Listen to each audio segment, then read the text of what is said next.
Donc ce matin, je veux parler des ennemis de l'excellence. La Bible déclare que nous ne devons pas nous borner à écouter la parole, mais nous devons la pratiquer. Nous devons la pratiquer. Les ennemis de l'excellence. Le premier ennemi que nous voulons voir ensemble, c'est l'orgueil. 1 Timothée 6, 17, Romains 12, 3. Ça va? Nous parlons des ennemis de l'excellence. Et le premier ennemi, c'est l'orgueil. 1 Timothée chapitre 6, verset 17, la parole de Dieu déclare: recommande aux riches du présent siècle de ne pas être orgueilleux et de ne pas mettre leur espérance dans des richesses incertaines, mais de la mettre en Dieu, qui nous donne avec abondance toutes choses pour que nous en jouissions. 1 Timothée 6, 17, c'est ça? Oui. Romains 12, 3. Romains chapitre 12, verset 3, la parole de Dieu déclare: par la grâce qui m'a été donnée, je dis à chacun de vous de n'avoir pas de lui-même une trop haute opinion, mais de revêtir des sentiments modestes, selon la mesure de foi que Dieu a départie à chacun. Amen. On peut lire la version parole vivante de ce verset? Version parole vivante. Dieu m'a donné gratuitement ses bienfaits. Je peux donc dire à chacun de vous, ne vous croyez pas plus important que vous n'êtes. Mais ne vous croyez pas plus important que vous l'êtes. D'accord. Mais que chacun se juge comme il est, selon la mesure de foi que Dieu lui a donnée en partage. Amen. Alors que nous parlons de l'excellence, il y a des choses qui nous empêchent d'être excellents. Amen. Il y en a qui ne sont carrément pas excellents à cause de certaines des choses qu'on va voir. Mais il y en a qui ont commencé excellemment, mais qui se sont arrêtés à mi-chemin. Amen. Et il y a des choses qui nous empêchent d'être excellents. C'est important. Et s'il vous plaît, nous devons prêter attention à tout ce qui va se dire ce matin. Amen. Nous recevons des enseignements importants. Et vous savez, les enseignements que nous recevons aujourd'hui, ce n'est pas pour aujourd'hui. C'est pour demain. C'est pour cela que certains d'entre vous ne comprendrez pas pourquoi on voit certaines choses. Pourquoi on enseigne certaines choses. Mais l'une des qualités d'un leader, c'est d'avoir un regard futuristique. C'est de voir dans demain et pouvoir prendre déjà des dispositions pour apprêter le lendemain. Est-ce que vous m'entendez? Ce que nous sommes en train de faire maintenant, c'est pour apprêter votre lendemain. S'il vous plaît, ne prenez pas ces enseignements à la légère.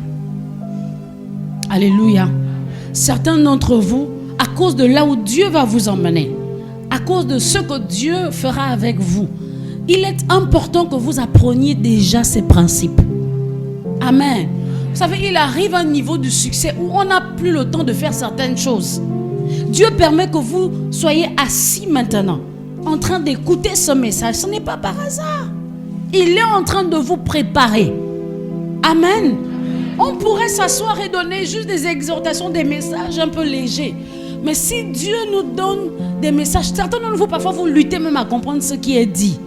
Ce n'est pas un problème. La parole va dans votre esprit. Amen.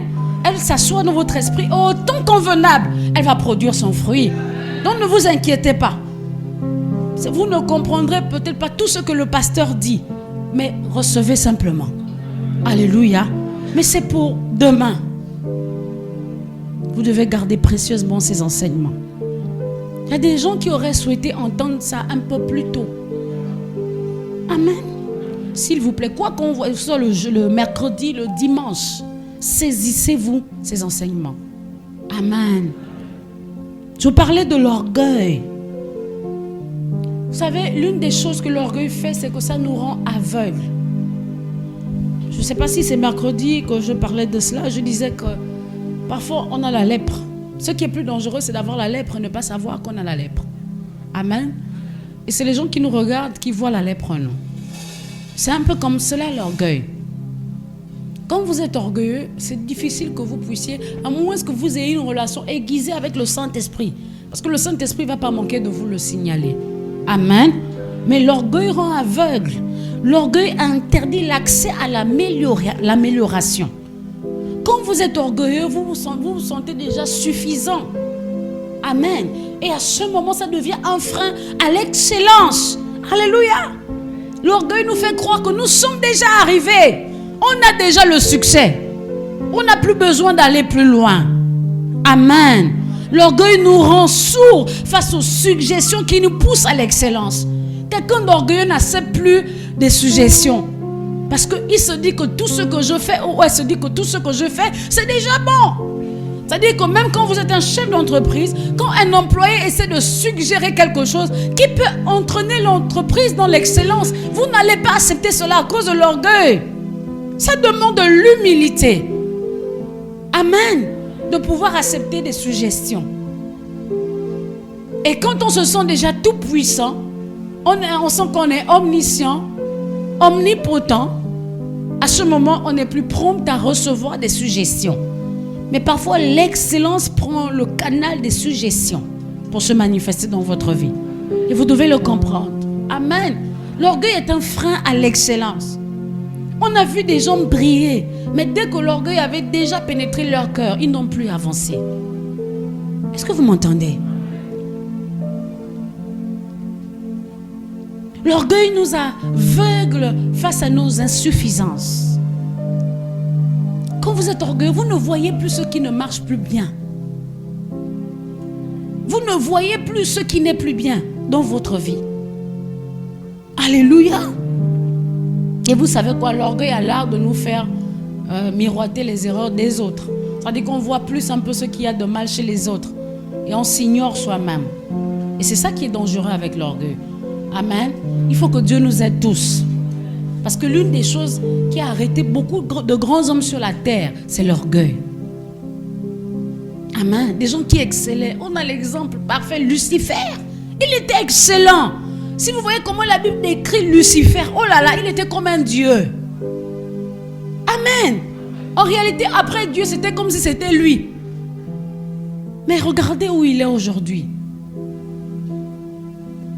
Parce que l'orgueil te rend aveugle face à tes propres insuffisances.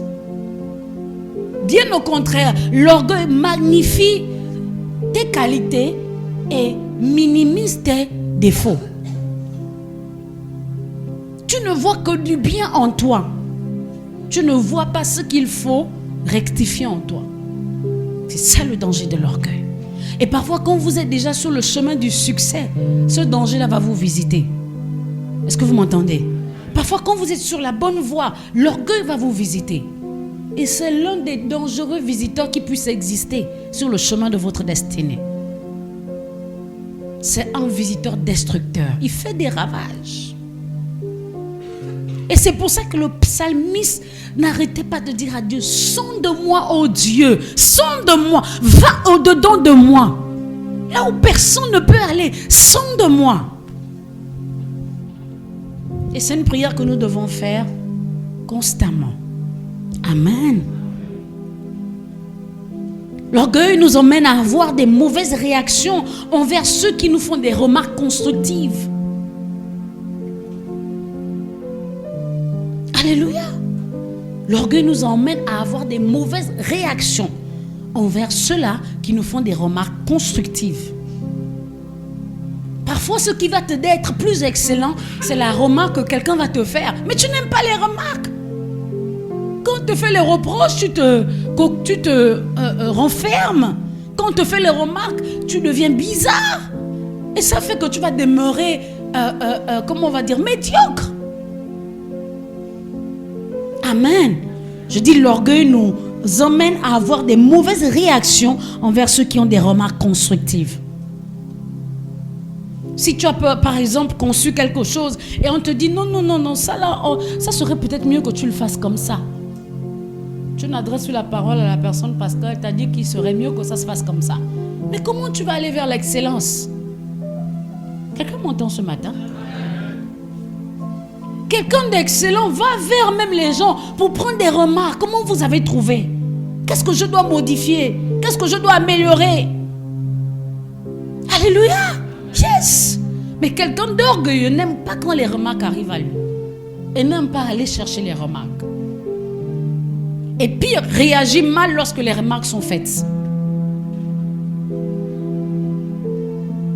Amen. Que Dieu nous aide tous. Est-ce que vous m'entendez?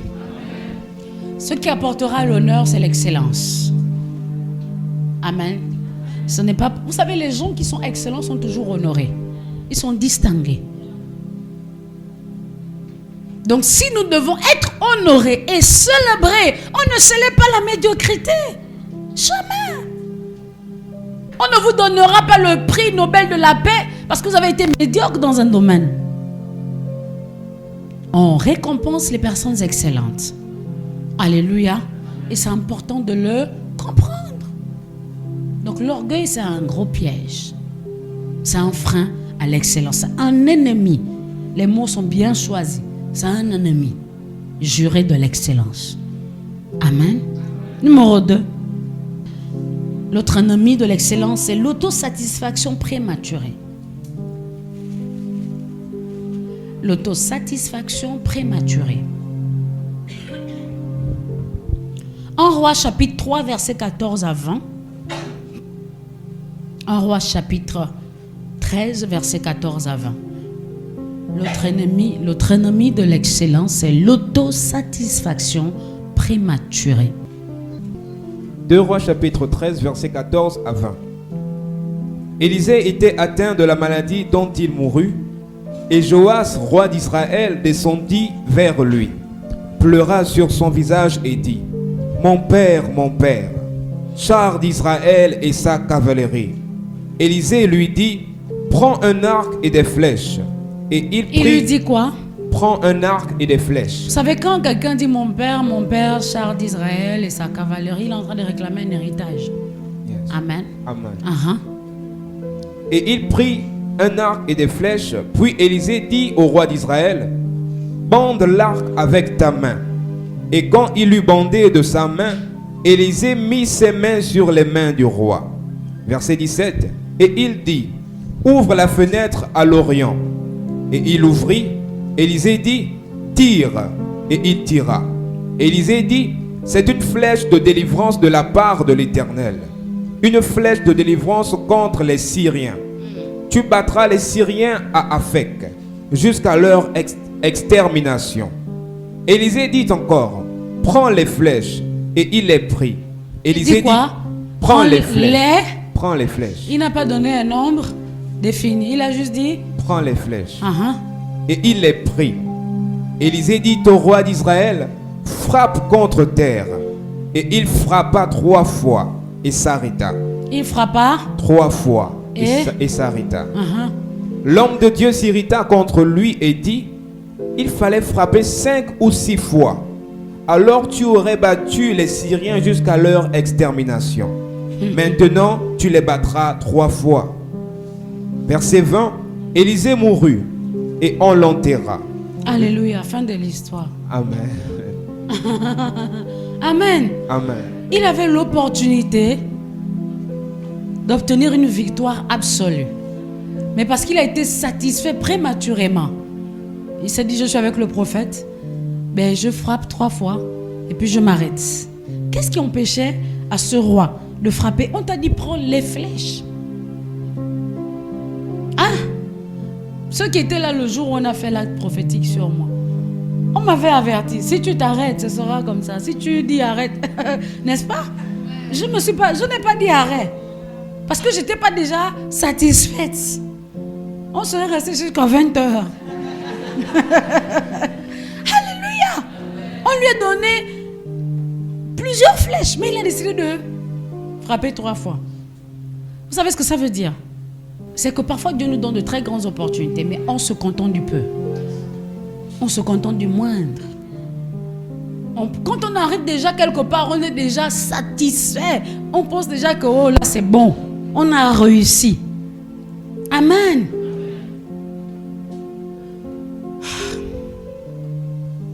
Je voudrais qu'on lise une autre histoire avant que je ne continue à élaborer. Genèse chapitre 2, verset 20.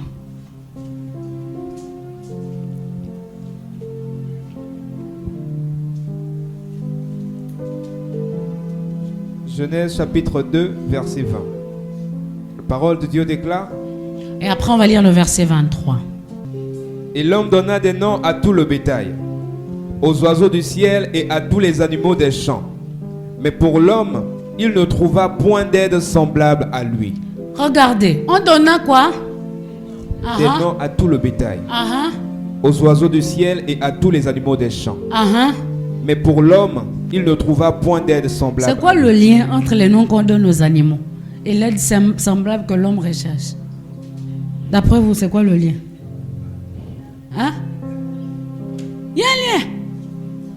Ça veut dire que Dieu avait suggéré à l'homme de choisir parmi les animaux une aide semblable.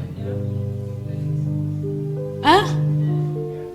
Il a vu les oiseaux, il a dit non, non, non. Alléluia. Il regarde le buffle. Oh!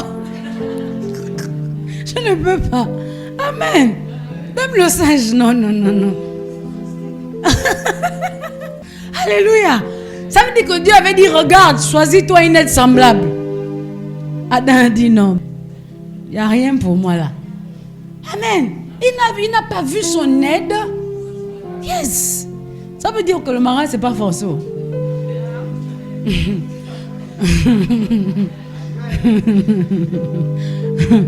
Quelqu'un m'a compris. Si ce qu'on te présente, ce n'est pas ton aide semblable, il faut refuser. Amen. Il ne faut pas te contenter du moindre quand tu peux avoir le meilleur. Alléluia. Et au verset 23. Verset 23. Et l'homme dit, voici cette fois celle qui est os de mes os. Il dit, voici cette fois. Celle qui est os de mes os. Non, attends, il a dit, ça veut dire quoi? Il dit, voici cette fois. Ça veut dire que la fois passée. C'était pas ça. Là, maintenant, mes yeux se sont ouverts. Je vois ce que j'aime, n'est-ce pas? Voici cette fois. Celle qui est os de mes os et chair de ma chair. Voilà, on est semblables. Amen.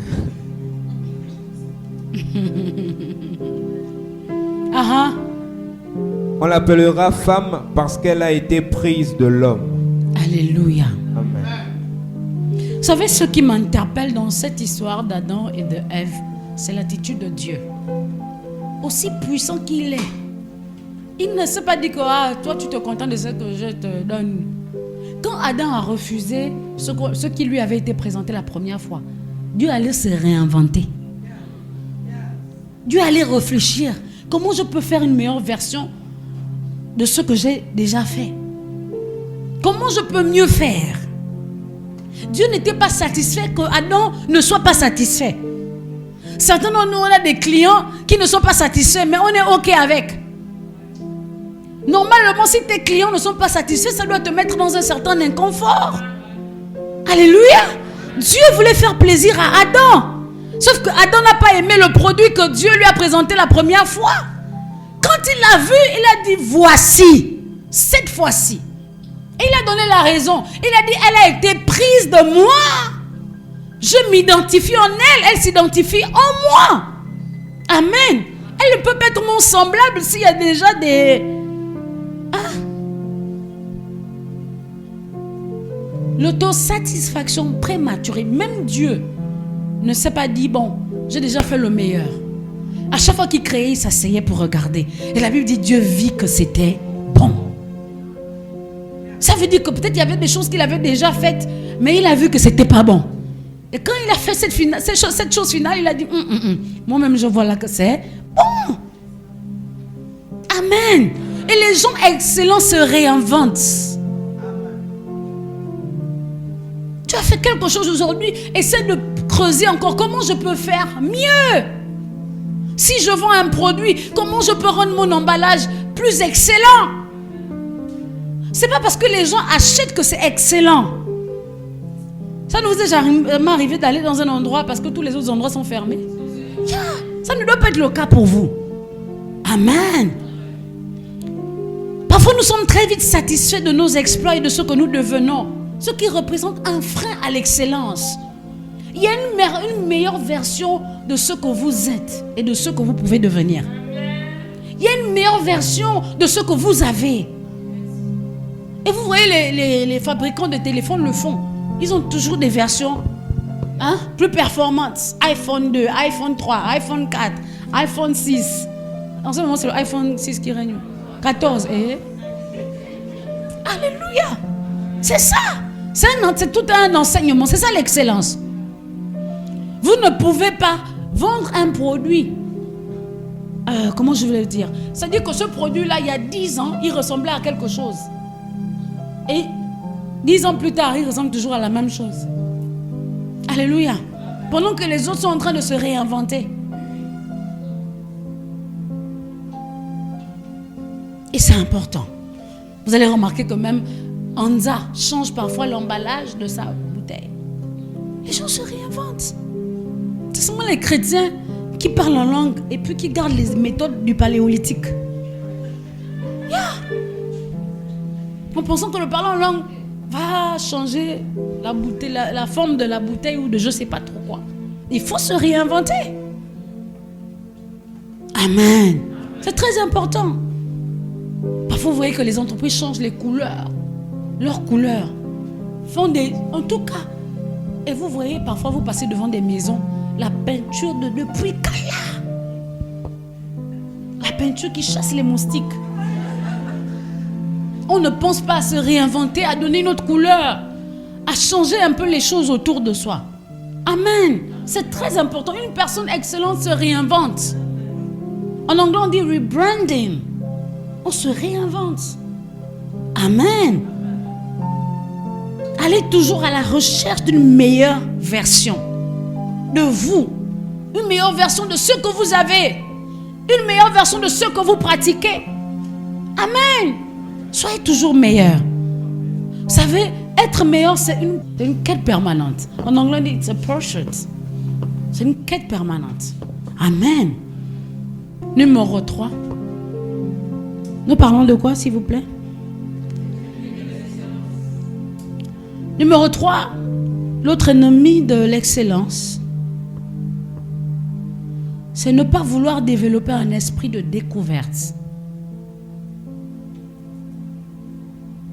Ne pas vouloir développer un esprit de découverte.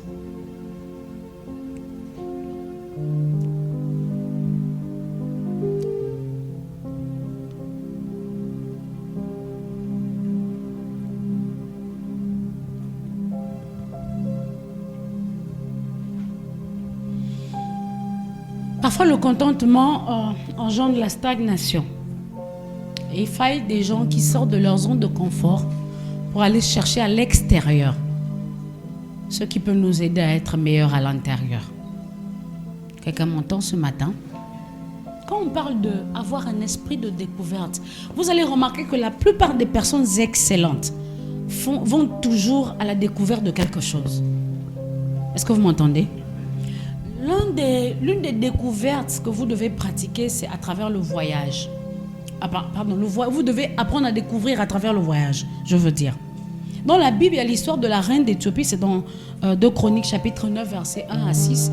La reine d'Éthiopie, ou encore la reine de Séba, qui allait visiter le roi Salomon. Elle avait entendu, 2 Chroniques, chapitre 9, versets 1 à 6. 2 Chroniques 9, 1 à 6. Elle est allée visiter le roi Salomon, elle a entendu parler de Salomon, et elle a décidé d'aller à la découverte de ce monsieur. À la découverte de ce qu'il avait comme accomplissement. Amen. Et elle a dû faire un voyage. Quand elle est arrivée, elle a vu même, est-ce qu'on va dire l'épitome de l'excellence? Elle a vu l'excellence dans son propre terme. Amen. Elle a vu comment la maison était décorée, comment les serviteurs étaient habillés, le type d'assiette qu'il utilisait, comment les assiettes étaient dressées sur la table. Tout ça, ça activait quelque chose en elle. Pasteur, qu'est-ce que tu es en train de dire? Je suis en train de te dire qu'il faut voyager. Alléluia. Vous allez remarquer que les gens qui n'ont pas voyagé, ce n'est pas une insulte. Il y en a, c'est maintenant, vous savez, la vie, c'est les étapes. Hein? Vous allez voyager.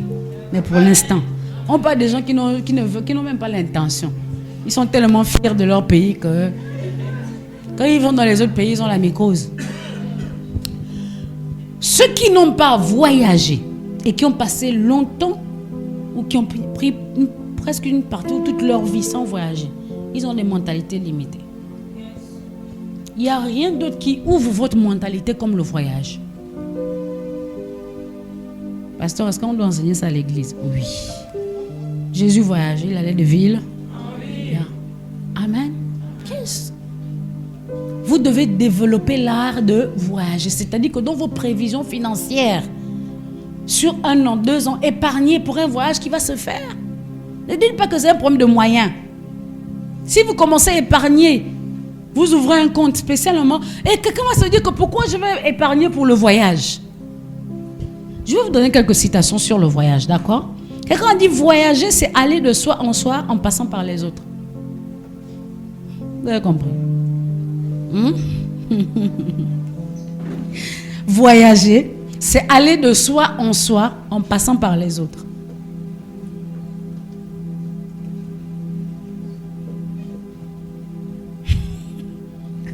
Ça, c'est une dissertation.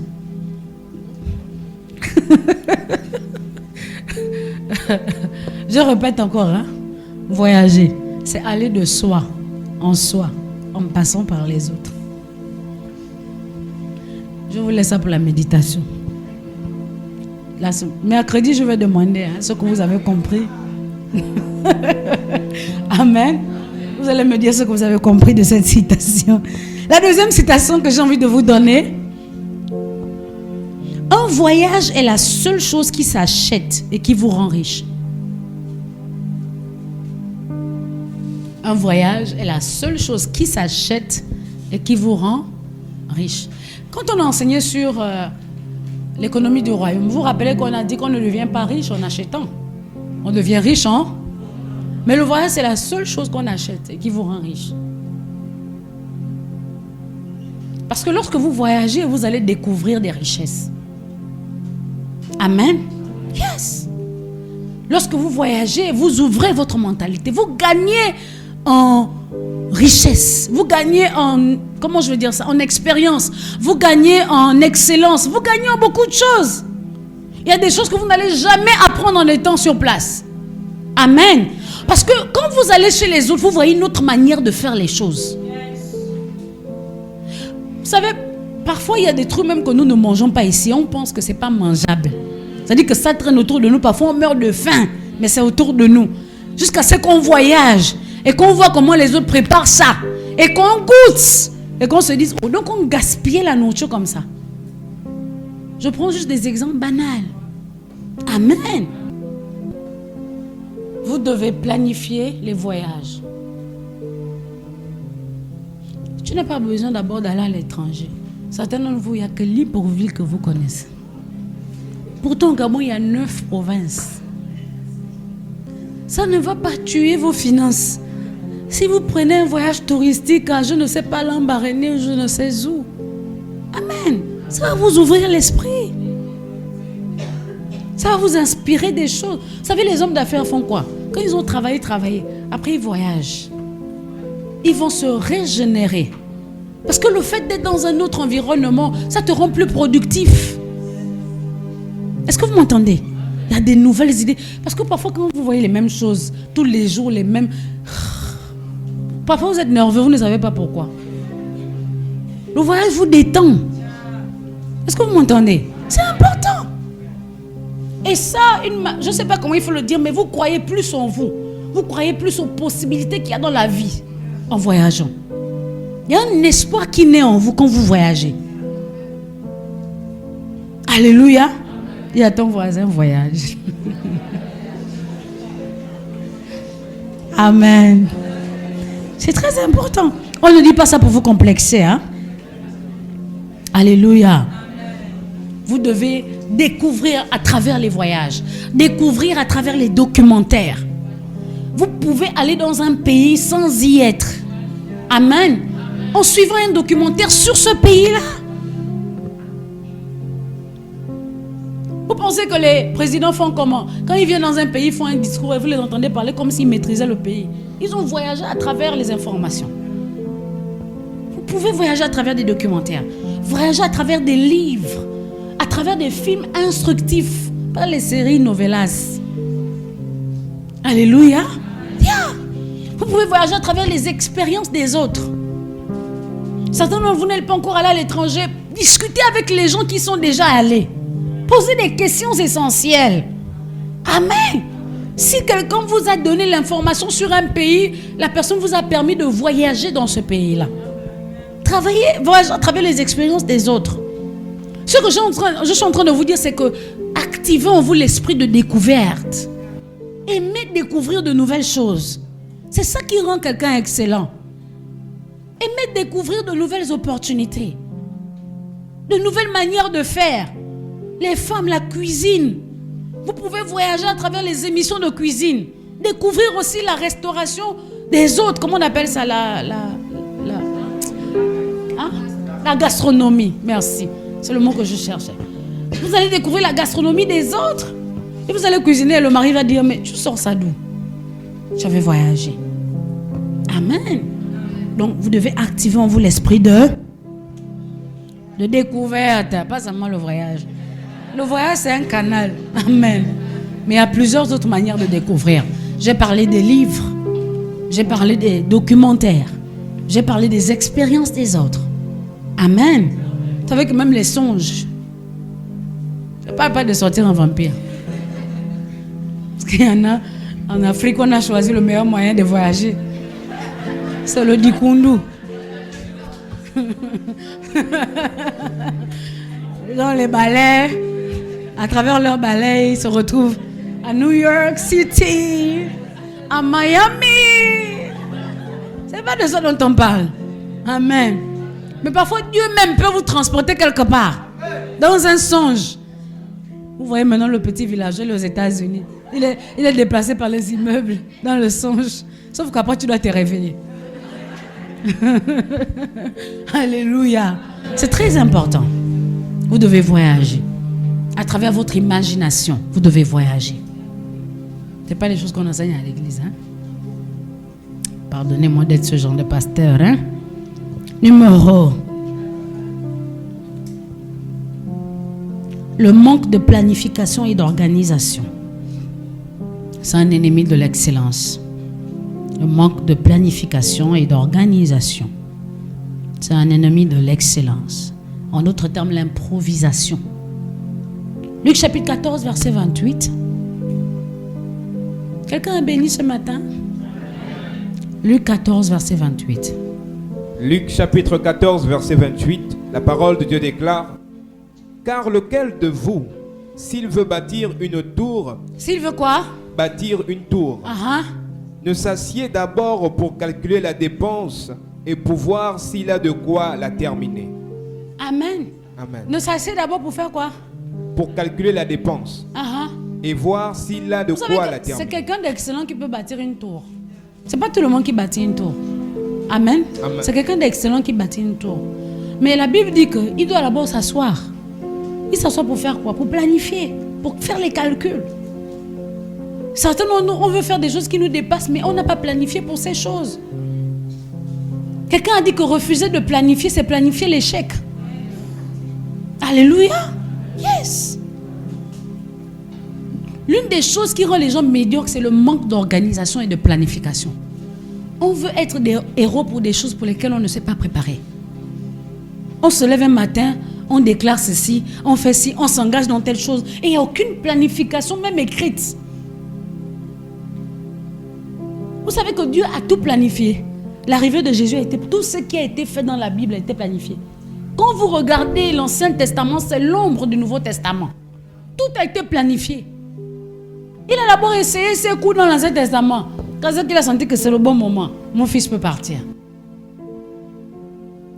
Joseph, c'est une image de Jésus. Vous m'entendez? Moïse, c'est une image de Jésus. Tout ça, là, par ces expériences-là, il est en train de préparer l'arrivée du Messie. Dieu s'est préparé. Il n'y a que les chrétiens qui ne se préparent pas. J'ai parlé en langue, j'ai jeûné 15 jours. Si tu ajoutes la planification au jeûne et à la prière, tu seras plus excellent que tout le monde.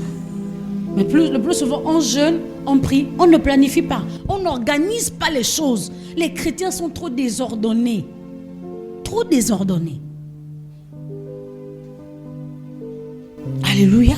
Yes. Et c'est un problème. Amen. Donc vous devez apprendre à planifier.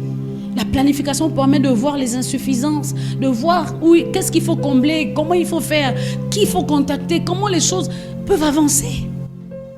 Et c'est ça qui entraîne l'excellence. Le dernier point ce matin, c'est la non-implication du Saint-Esprit dans nos projets. Ça, c'est un autre ennemi, un ennemi majeur de l'excellence. Quand on n'implique pas le Saint-Esprit, ce sera un chaos total. La non-implication du Saint-Esprit dans nos projets. Jacques chapitre 1, verset 17. La non-implication du Saint-Esprit dans nos projets. Jacques chapitre 1, verset 17. La parole de Dieu déclare: toute grâce excellente et tout don parfait. Toute grâce quoi? Excellente. Et tout don parfait. Descendent d'en haut du Père des Lumières. Descendent d'en haut du Père des Lumières. C'est Dieu. Quand on dit qu'il est le Père de Lumière, la lumière ici, c'est l'image de la connaissance. C'est l'image de l'illumination par la connaissance. Amen. Chez lequel il n'y a ni changement, ni ombre de variation. Alléluia. Amen. Donc si vous devez être excellent, il faut savoir que l'excellence vient de Dieu. Les grâces excellentes viennent de Dieu. Les dons parfaits sans reproche viennent de Dieu. Si vous devez réussir par l'excellence, vous devez impliquer le Saint-Esprit dans chaque détail de vos projets. Amen. Vous devez lui demander à chaque étape: est-ce que je dois continuer à avancer? Comment est-ce que je dois faire cela? Et c'est ce que Moïse a fait avec l'arche. Il n'a pas essayé de construire avec son intelligence. Dieu lui donnait les directives à chaque instant sur ce qu'il fallait faire, les mesures qu'il fallait prendre, les couleurs qu'il fallait choisir, le type de bois qu'il fallait choisir. Et c'est nous qui écartons le Saint-Esprit dans nos affaires. Nous connaissons le Saint-Esprit quand il faut débloquer les situations financières, mais pas quand il faut bâtir des affaires, pas quand il faut bâtir des foyers, pas quand il faut éclore dans nos emplois, dans nos lieux de travail. Le Saint-Esprit est là et il doit être impliqué dans tout ce que nous entreprenons. Est-ce que vous m'entendez? C'est très important. Une personne qui n'implique pas le Saint-Esprit ne sera pas excellente. Et ça revient au premier point, l'orgueil. Tu dépends que de toi-même. Tu n'as pas besoin de Dieu. Certains d'entre nous, le Saint-Esprit est invité à certains domaines de nos vies, dans certains domaines de nos vies, et dans d'autres, il est écarté. Non. C'est soit nous le choisissons pour chaque problème ou chaque étape de nos vies, ou nous ne le choisissons pas du tout. Amen. Il doit être la Bible déclare qu'il sera avec nous. Il va nous accompagner. Il va nous soutenir. Mais tout ce que tu fais jusque-là, est-ce que le Saint-Esprit est avec toi? Est-ce que tu l'impliques? Est-ce que tu demandes son avis? Et tu te demandes pourquoi ça ne marche pas? C'est lui qui va te dire, tel associé, tu ne peux pas continuer avec lui. C'est lui qui va te dire que telle femme d'affaires, évite. Tel produit, ne prends pas. Quelqu'un m'a dit un jour que j'ai fait un songe et j'ai raconté à une des personnes qui est proche de moi. Je lui ai dit que dans le songe, c'est qu'elle achetait un produit qu'elle ne devait pas acheter. Et j'étais là comme pour intervenir et empêcher d'acheter. Sauf qu'elle était déjà très déterminée. Et quand au réveil, je le lui ai dit, elle m'a dit, j'ai fait une grosse commande, mais ça m'a tourné en bourrique. J'ai été tourné en bourrique. Alléluia. Si elle avait consulté le Saint-Esprit, combien de personnes se sont lancées dans les affaires qui les ont entraînées dans les prisons? Combien de personnes sont même allées à des endroits pour aller signer des soi-disant contrats, mais sont revenus avec les pieds? Si on écoute le Saint-Esprit, on sera excellent. Est-ce qu'on peut se lever, s'il vous plaît?